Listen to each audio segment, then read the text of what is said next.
पंच पटेलों, मेरी माता बहनों, बनोटा के युवा साथियों, प्यारे बच्चों, बनोटा के आसपास दूर दराज से जितने भी लोग यहां आए हैं, उन तमाम लोगों को मैं चरणों में नमन करते हुए अपनी बात रखूंगा।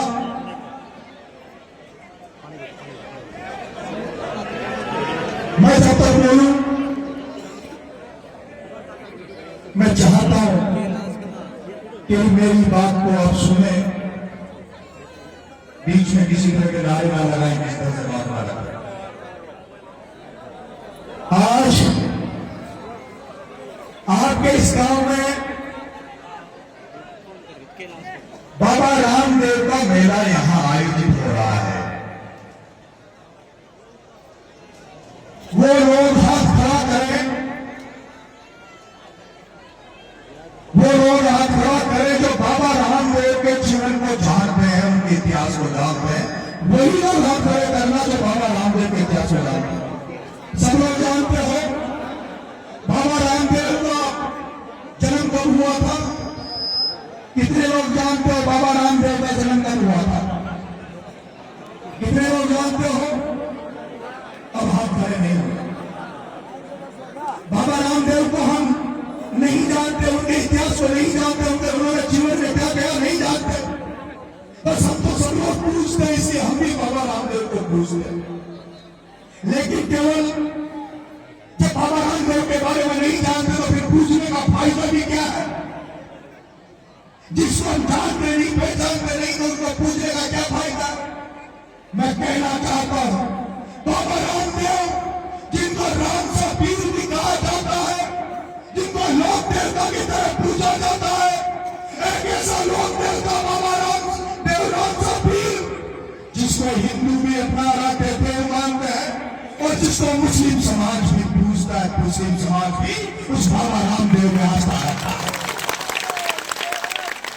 वो बाबा रामदेव जिसको सबसे ज्यादा कोई पूजा करता है, वो बाबा रामदेव, राम सा पीर, जिसके लिए अगर कोई सबसे ज्यादा पैदलियां कराए जाते हैं, दंडवतियां कराए जाते हैं, तो दलित समाज जाता है, एससी समाज जाता है। बाबा रामदेव 1352 में एक क्षत्रिय परिवार, एक राजपूत परिवार में पैदा हुआ, एक जागीरदार परिवार में, क्षत्रिय परिवार में पैदा हुआ। 1352 में उस समय बाबा रामदेव पैदा हुआ। जब आपने इतिहास में पढ़ा होगा कि किस तरह से जागीरदार, किस तरह से राजा महाराजा के परिंदे आम किसानों को करों के माध्यम से लूटते थे, जनता के ऊपर शोषण करते थे, उस समय एक राज परिवार में, क्षत्रिय परिवार में बाबा रामदेव 1352 में पैदा हुआ। उसने घर बार छोड़ दिया, परिवार छोड़ दिया, राज परिवार छोड़ दिया, वो मीरा देवी का बेटा रामदेव ने सब कुछ छोड़ दिया और जनता की सेवा करने निकल गया। उसी तरह जैसे महात्मा बुद्ध ने राज परिवार को छोड़ के जनता की सेवा करने के लिए निकल गए, उसी तरह से जैसे महावीर स्वामी जनता की सेवा करने के लिए निकल गए, उसी तरह से जैसे दादाजी महाराज गौ माता की सेवा करने के लिए, जनता की सेवा करने के लिए निकल गए, उसी तरह से बाबा रामदेव, राम सा पीर भी उन गरीबों के लिए, असहाय लोगों के लिए, जिनका कोई नहीं था, जिनका कोई भाई भाई नहीं था, जिन दलित भाइयों को कुओं में पानी नहीं भरने दिया जाता था, जिन दलित भाइयों को छुआछूत की नजर से देखा जाता था, जिनको पंगत में खाना नहीं खाने दिया जाता था, बाबा रामदेव उनकी सेवा करने निकल गया। इसलिए लोक देवता की आज पूजा होती है, इसलिए सभी धर्म, सभी संप्रदाय के लोग उस क्षत्रिय राठौर वंश से पैदा हुए उस राम सा पीर की पूजा करते हैं।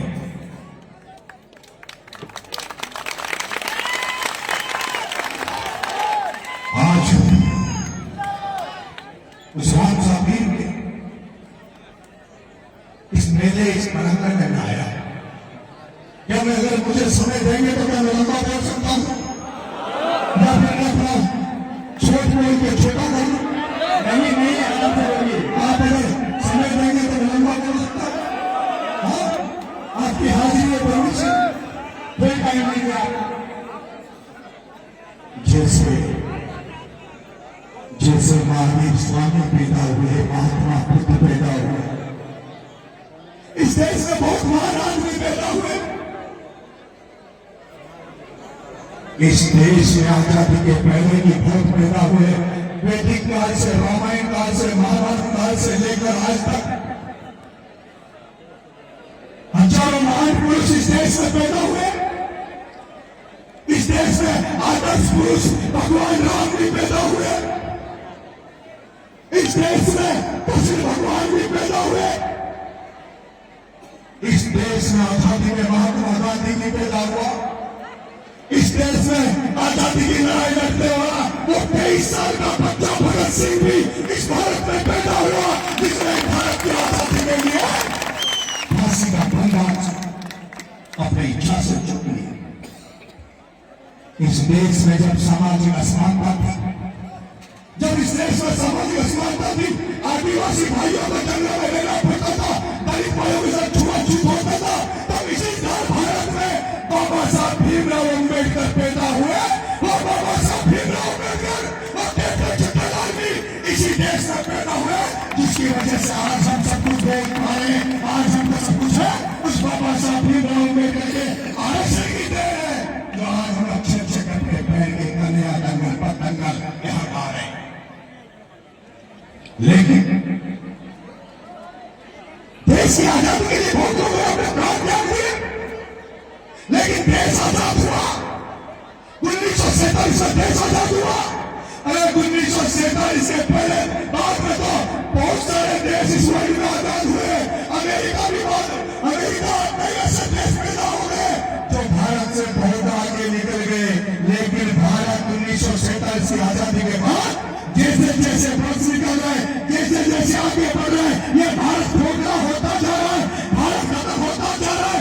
जिस भारत में भगत सिंह, सुभाष चंद्र बोस, महात्मा गांधी हिंदू मुस्लिम सिख ईसाई के नारे लगा रहे थे, उसी भारत में कोई राष्ट्रवाद की बात करने वाला और मोदी का तबका उसी राष्ट्र भारत में भारत के टुकड़े करने के लिए नारे लगा रहे हैं।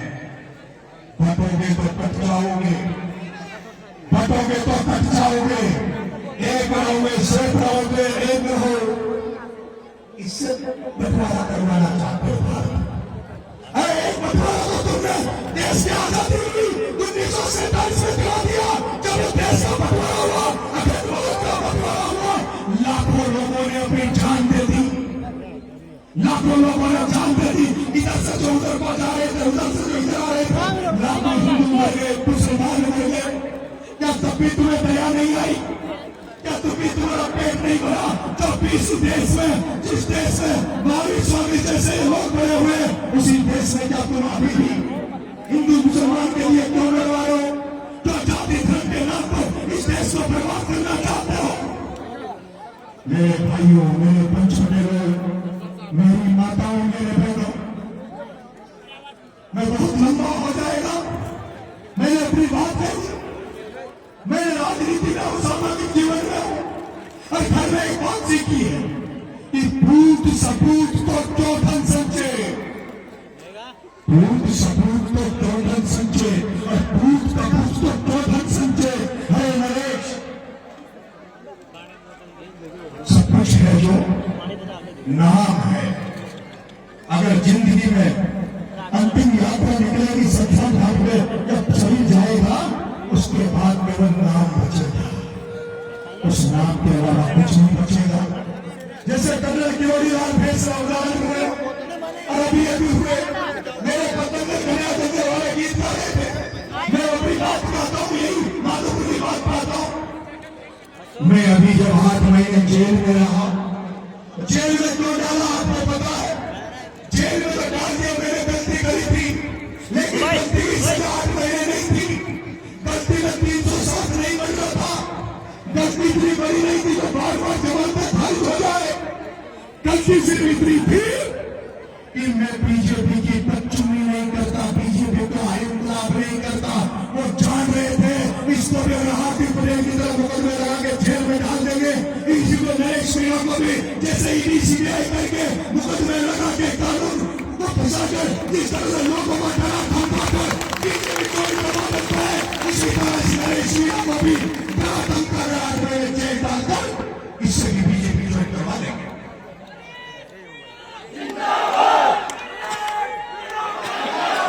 वो भूल गए, लेकिन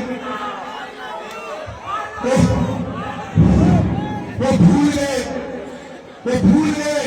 उन्हें ये नहीं पता ये नरेश मीणा वो बलिदानी है, वो त्यागी है जो राजनीति में कुछ बनने नहीं आया, राजनीति में नरेश मीणा आया है तो अपने माँ बाप का नाम रोशन करना है, इस समाज का नाम रोशन करना है। इस समाज में नरेश मीणा पैदा हुआ, उस समाज को घोड़ा करने नरेश मीणा राजनीति में आया है। नरेश मीणा को 2013 में टिकट मिल रहा था, नरेश मीणा पहले भी एमएलए बन जाता, लेकिन नरेश मीणा उस भारतीय जनता पार्टी का एमएलए कैसे बन सकता है जो धर्म के नाम पर दंगे करा के लोगों को मरवाता हो। नरेश मीणा उस भारतीय जनता पार्टी को कैसे ज्वाइन करता है जो भारतीय जनता पार्टी के लोग रात को सोते समय आदिवासी दलितों को तलवारों से काटने के सपने लेकर सोते हैं। इन आदिवासी दलितों के सपनों को चूर करने वाली और बीजेपी इन आदिवासी दलितों के आदिवासी को खाने वाली उस बीजेपी में नरेश मीणा कैसे जा सकता है? नरेश मीणा हार्दिक पटेल नहीं है तो डर के मारे चला जाए। मेरे भाइयों बुजुर्गों, ओखर आए, सब कुछ आए, झुका नहीं आपका बेटा, आपका बेटा झुका नहीं, आपका बेटा आगे भी नहीं झुकेगा। जब तक जिंदगी है, जब तक सांसें चल रही है, अगर आपका आशीर्वाद रहा, आपका भरोसा रहा, आपका विश्वास रहा, तो महाराणा प्रताप की तरह आपका बेटा भी लड़ाई लड़ता रहेगा, चाहे फांसी रोकनी पड़े,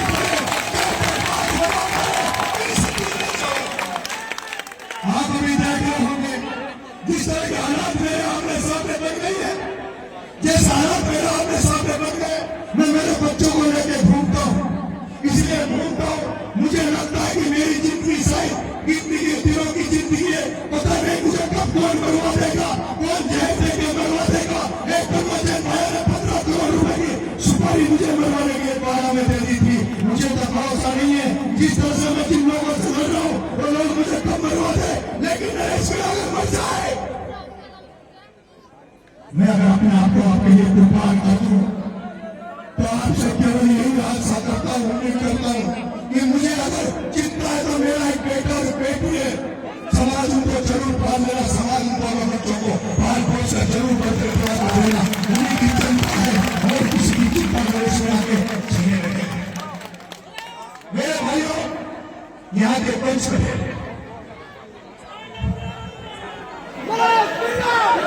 इसी बना के पंच पटेल मुझे इस मेले का निमंत्रण देने गए थे। बच्चों में मुझे बना के पंच पटेल निमंत्रण देने गए थे। उन्होंने कहा और आप मेरे जेल होने के बाद दूसरी बार झालावाड़ में और जो निर्दोष बच्चे मर गए थे, दलित और आदिवासियों के बच्चे मर गए थे, उनकी लड़ाई लड़ने उनके लिए धरना देने गया, उनकी समय जब जेल हो गई तो पूरा समाज दुखी था, मुझे चाहने वाले लोग दुखी थे। वो ये कह रहे थे मैं जेल गया कि नरेश को वार्निंग देना चाहिए था, नरेश को रोज जेल नहीं जाना चाहिए। वो पंच पटेल जो मेरे पास आए, मेरे से मिलने आए, मुद्दा देना है, उन्होंने मुझे कहा नरेश हमें भरोसा दे, नरेश हमें जवाब दे कि आज के बाद ऐसा काम नहीं करेगा तो तुझे जेल जाना पड़े। मैं पंच पटेल आपसे कहना चाहता हूँ, वो बाबा रामदेव जिसका मेला बन रहा है, अगर वो राज परिवार छोड़कर अगर जनता की सेवा करने नहीं निकलते तो उसकी पूजा नहीं होती।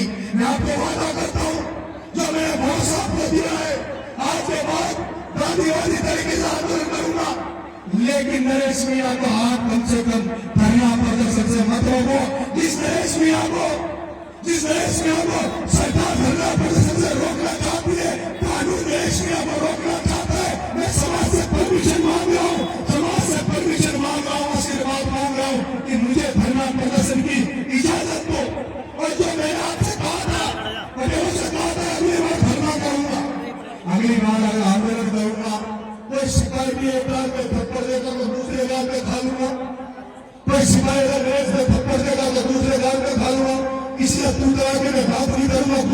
बर्दाश्त कर लूंगा, पूरे धैर्य और संयम से रहूंगा। लेकिन पंच पटेलों, मेरे पंच पटेलों, मेरी माता और मेरे युवा साथी, जब इसमें सवाई माधुरी भक्ति महाराज आपके गांव में आया हूं और जो जन सैलाब मैंने रोडों पर देखा है, जो जन सैलाब मैंने रोडों पर देखा है, वो जन सैलाब जैसे मैं सवाई माधुरी बांधू में घुसा, डूंगरी बांध की चर्चा चालू हो गई। डूंगरी बांध की चर्चा चालू हो गई। मेरी माताएं मिली, मेरे बुजुर्ग 70-80 साल 90 साल के बुजुर्ग जिन्होंने मेरे माथे में हाथ रख कर कहा, बेटा तेरे पे ही भरोसा है, हमारे इस बांध को रुकवा दे, हमारे इस बांध को रुकवा दे, तेरे पे ही भरोसा है।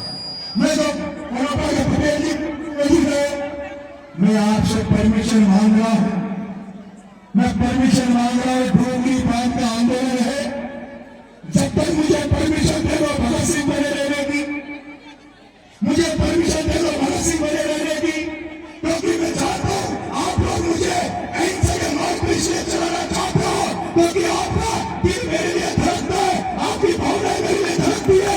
आप लोग नहीं चाहते, आप लोग चाहते हो कि हमारा ये जो बेटा है, हमारा तो बेटा 25 साल से खेतों में लगा है, ये बेटा एक बार एमएलए बन जाए, लोकसभा बन जाए, आपकी ये ख्वाहिश में समझता हूँ। आप अपनी चाहते हैं, वो समाज के कहता है आंदोलन मत कर, धरना मत कर, चुपचाप बैठ जाए, एक बार पद ले रहे, एक बार एमएलए बन जा, सांसद बन जा, फिर करते रहना।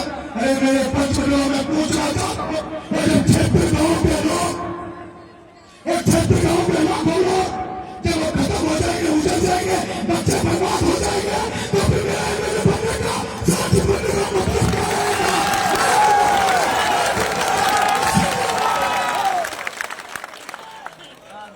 इसलिए मैं पटेल आपसे परमिशन मांग रहा हूं।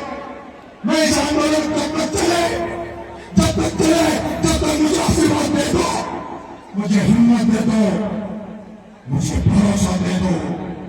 मैं वादा करना चाहता हूं, अगर मेरे पे भरोसा किया, मेरे पे विश्वास किया, तो मैं भगत सिंह जितना ज्ञानी भौतिक रूप से मजबूत नहीं हो सकता, लेकिन जब मैंने भगत सिंह की मूर्ति हाथ में ली है, तो वो 23 साल का भगत सिंह इस देश के लिए अपनी कुर्बानी दे सकता है, तो नरेश मीणा भी क्षेत्र गांव की जनता के लिए अपना रोजगार कर सकता है, कुर्बानी दे सकता है, अपना बलिदान दे सकता है। और ये जो मूवमेंट है, ये गांधीवादी तरीके से नहीं मिलेगा, ये गांधीवादी तरीके से ये मामला हल होने वाला नहीं है, ये हल होने वाला नहीं है। अरे मैं देख रहा हूं मलाना डूंगर में पंचायतें हुई, कोई कलेक्टर भी तुमसे ज्ञापन लेने आया है क्या? कलेक्टर भी नहीं आया है। अब मैं कह रहा हूं, ये जो डूंगरी बात का मामला है, ये मामला कैसा है? ये डूंगरी बात का सवाई माधुरी का मामला शायद एक गांव डूंगरी बात में नहीं है ना बेटा, लेकिन वो जो क्षेत्र गांव में जो लोग रहते हैं, उस क्षेत्र गांव में जो सर्व समाज रहता है, आप में लोग हाथ खड़े करो जिनके रिश्तेदार उस क्षेत्र गांव में बसते हैं, सभी के रिश्तेदार बसते हैं। तो जैसे उस क्षेत्र गांव के लोगों को अपने हर परिवार की चिंता, आने वाली पीढ़ी की चिंता, क्या आप उन रिश्तेदारों को भी चिंता नहीं है? एक नहीं, हाथ खड़े करो, हाथ खड़े करो, है कि नहीं है? तो क्या हमारा फर्ज है कि नहीं होगी जनाब? मैं आपसे कहना चाहता हूं, आज इस संसार में दो जगह डूंगरी बांधने से मामले चल रहे हैं। एक मामला गाजा की पट्टी का चल रहा है, वो फिलिस्तीनी गाजा की पट्टी जो सुंदर जगह है, जो स्वर्ग जैसी जगह है, जो समुद्र है, जो बहुत सारी कमाई का साधन है, उसमें इजराइल और अमेरिका रोज पंप लग गए, 60,000 लोग मर गए, बच्चे मर गए, माताएं मर गई। लेकिन वो फिलिस्तीनी, वो गाजा पट्टी के लोग, रहने वाले लोग 60,000 माताओं बच्चे मरने के बाद भी अपने घर बार को नहीं छोड़ रहे, चुप नहीं रहे, अमेरिका के आगे नतमस्तक नहीं हो रहे।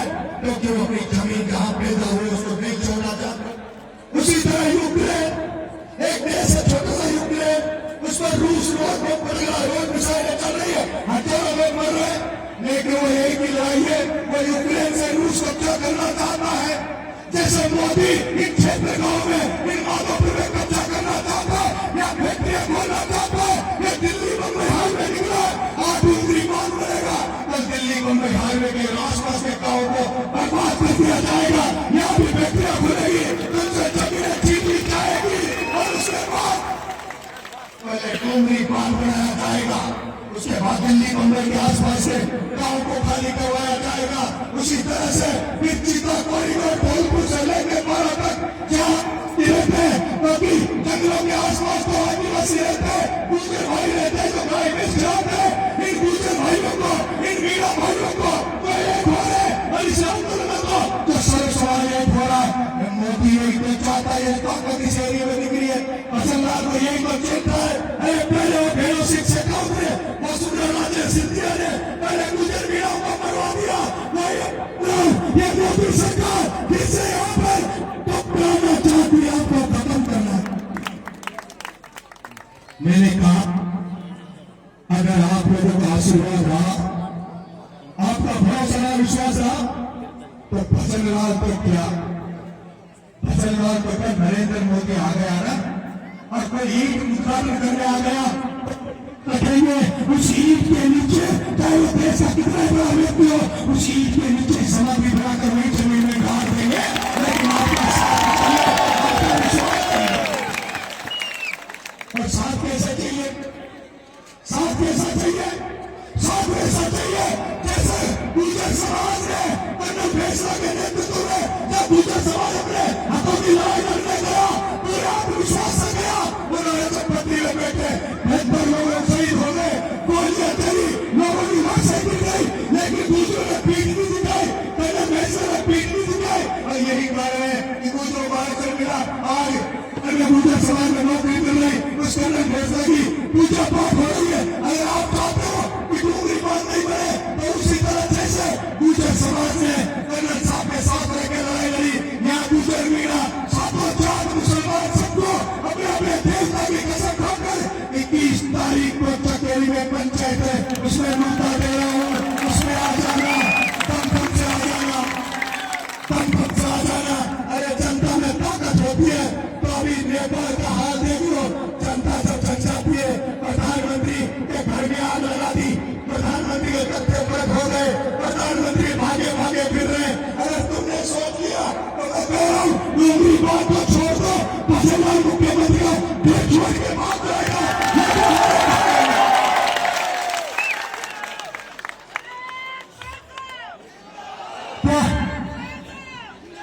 तो आपको भरोसा है मेरे पे, हाथ खड़े करो, विश्वास है, विश्वास है, हाँ, तो दम से आओगे 21 तारीख को चकेरी में आना है, हाथ खड़े करो, सोने को बाबा रामदेव भी आओगे ना, माता आपको भी आना है, आपको भी आना है, अपने रिश्तेदारों की जान बचानी है, वो रिश्तेदारों को बचाना है। अगर आज उनके अकेला बड़ा होता है, आपके कोई भाई बंद होगा, किसी का पियर होगा, किसी बेटी आपकी बेटी का ससुराल होगा, वो ससुराल वो पियर, जहाँ पियर आज आप पियर में जाते हैं, ससुराल में बेटियां ससुराल में आती है। मैं कह रहा हूँ अगर आप उनका साथ नहीं दिया तो हो सकता है तुम्हें ससुराल में जैसे नेपाल में देखना पड़े, तुम्हारे पियर वाले बाला में देखने मिले, हरियाणा में देखने मिले, इसलिए उनको रिश्तेदारों को बचाना है, राजस्थान, ये हिम्मत वाला राजस्थान खत्म हो जाएगा, इसलिए आपको 21 तारीख को आना है, आपका बेटा वही मिलेगा और सबसे आगे मिलेगा। अब मैं अपनी बात को खत्म कर रहा हूँ। बाबा रामदेव की, पिताजी महाराज की, देवनाथ भगवान की, मीर भगवान की, बाबा साहब अम्बेडकर अमर रहे, इंकलाब जिंदाबाद, इस आंदोलन में क्रांति की जरूरत है, फांसी के नारे की जरूरत है। इंकलाब जिंदाबाद, इंकलाब जिंदाबाद, इंकलाब जिंदाबाद,